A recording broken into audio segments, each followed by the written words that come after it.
So we can position the East African community as a globally preferred destination for investors and the gateway to the rest of Africa.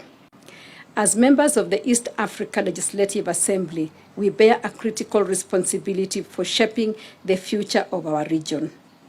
Our overarching goal is clear: to transform the East African community into a stable, competitive, and sustainable low middle income region.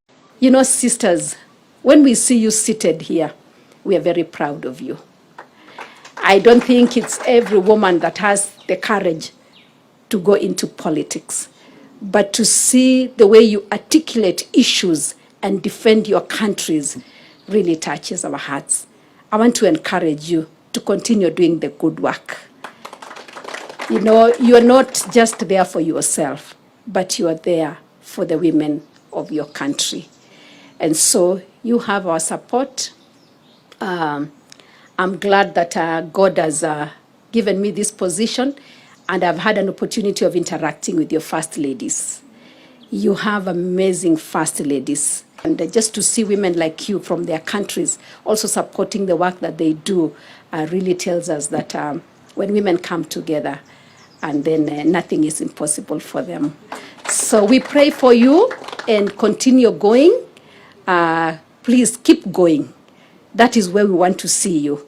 Keep going. Let the East African Parliament not be the end, but continue doing things to just change the lives of many people. Let me leave you with the words of the great Mwalimu Julius Nyerere, who said, and I quote, "Unity will not make us rich, but it can make it difficult for Africa and the African people to be disregarded and humiliated, as it will therefore increase the effectiveness of the decisions we make and try to implement for our development. My generation led Africa to political freedom. The current generation of leaders and peoples of Africa must pick up the flickering torch of African freedom, refuel it with their enthusiasm and determination, and carry it forward." End of quote.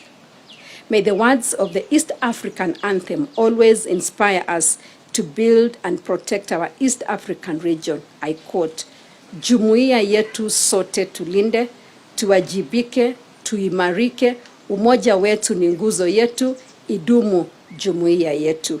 The recent success of our joint bid to host the African Cup of Nations 2027 under the Pamoja bid, comprising Kenya, Uganda, and Tanzania, serves as a testament to the fruits of our partnership. None of our individual countries would have achieved this milestone alone. This event should spark a resultant growth in our economy, transport infrastructure, ease of movement, and ease of doing business with each other. My dear sisters, I urge each of you esteemed legislators to double your efforts in fast-tracking the implementation of the drivers of our region's development. By doing so, we can position the East African community as a globally preferred destination for investors and the gateway to the rest of Africa. As members of the East Africa Legislative Assembly, we bear a critical responsibility for shaping the future of our region. Our overarching goal is clear: to transform the East African community into a stable, competitive, and sustainable low-middle income region by 2030. However, we must remember that this journey cannot be undertaken alone. As the proverb wisely states, if you want to go fast, go alone. If you want to go far, go together. We will achieve our objectives as a region if we consider our collaboration sacred. My dear sisters, as a region, we are faced by common challenges that transcend our geographical boundaries. For example, not enough women are empowered. Access to quality health care is still a problem, and unemployment rates are high, especially for our youth and women, to name but a few. Women and children are more affected by this and more challenges. This requires us to apply a lens that favors them as we design various interventions for the East African community. This month is International Women's Month, an extension of International Women's Day, which we celebrated last week with the theme, Invest in Women, Accelerate Progress. We acknowledge the importance of gender equality and the need to accelerate women empowerment in our societies.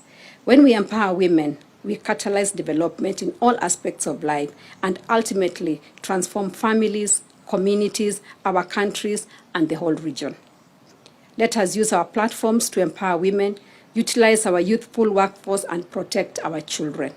If we jointly tackle our common challenges and utilize our human capital and natural resources productivity, we will chart a new course towards a brighter future for the citizens of East Africa community. Together as a region, boosting a population of over 302 million with significant urban representation, we possess the potential to become a formidable force on both the African and global stages.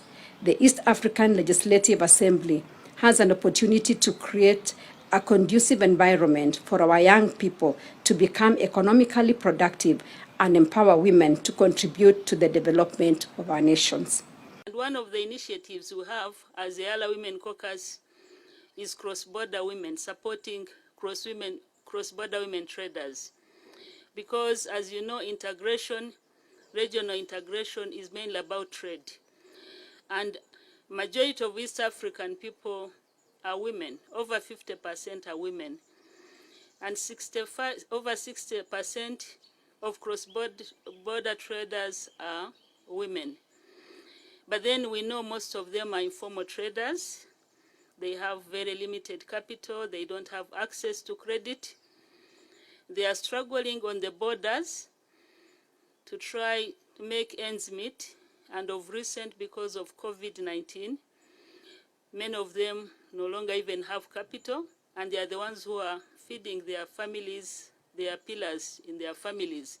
So this is one of the areas that for us as EALA Women Caucus, we need to focus on so that we can make a difference, especially in raising awareness about the benefits of integration. You know, like at the border, if you are trading less than 2,000 US dollar, there is a special regime that allows these women or these people in this category to do their trade without paying any duties. We want to meet you because we come from different partner states. We are leaders, we are people's representatives, we hear a lot of concerns being brought to us. We thought we can't carry it alone. We wanted to come to you to say, you know, we are organized as Women Caucus, but we want you to know us, that with you in partnership, we'll be able to do a lot. In fact, we are your other hands, the extra hands you need to do some of the things you need to do. Today's world, most of the people are self-employed. And you find that in that self-employed area, most of the women are there. And most of the women are also engaged in non-informal businesses. And there are so many challenges facing them. If we don't work to remove those obstacles, they will not be able to move forward. So we think that is a very important area. Besides every successful man, there is a woman, and none other than our First Lady, who has really worked very hard to gel together and to unite this nation, and especially the mothers of this country. So thank you very much, Your Excellency.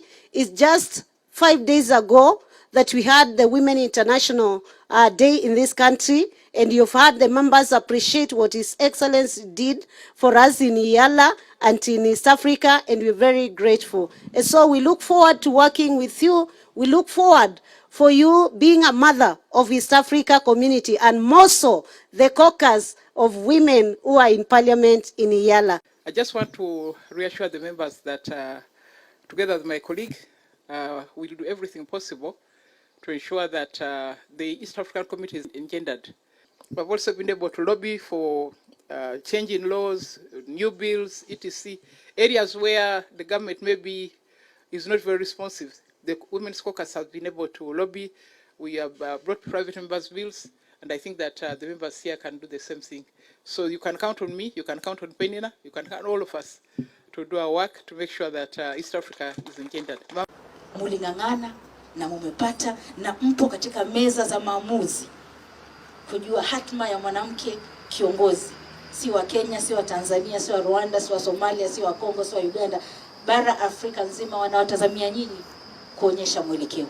Kwa hilo nawapa hongera. Vile vile nachukua fursa hii kumshukuru First Lady wetu wa mataifa Ruto. Amekuwa kipaumbele, mfano mema hasa kwa wanawake sisi wa Kenya, ya kwamba ukiwa na imani, ukiwa na bidii na ukweka Mwenyezi Mungu mbele, basi mambo yananyoka. Sisi tunamtegemea sana kwa maombi, na sio maombi yale ya bure tu. Kenya hii tumekabiliwa na kiangazi muda mrefu sana, lakini ile siku alijitokeza akasema, jamani, tupigeni magoti, tumnyenyekee Mwenyezi Mungu, tuombe, na akaonyesha kwa mfano. Amini msiamini, mvua ilinyesha taifa hili. Kuanzia siku hizo swala la baa la njaa hapa nchini tumeweza kulikabili.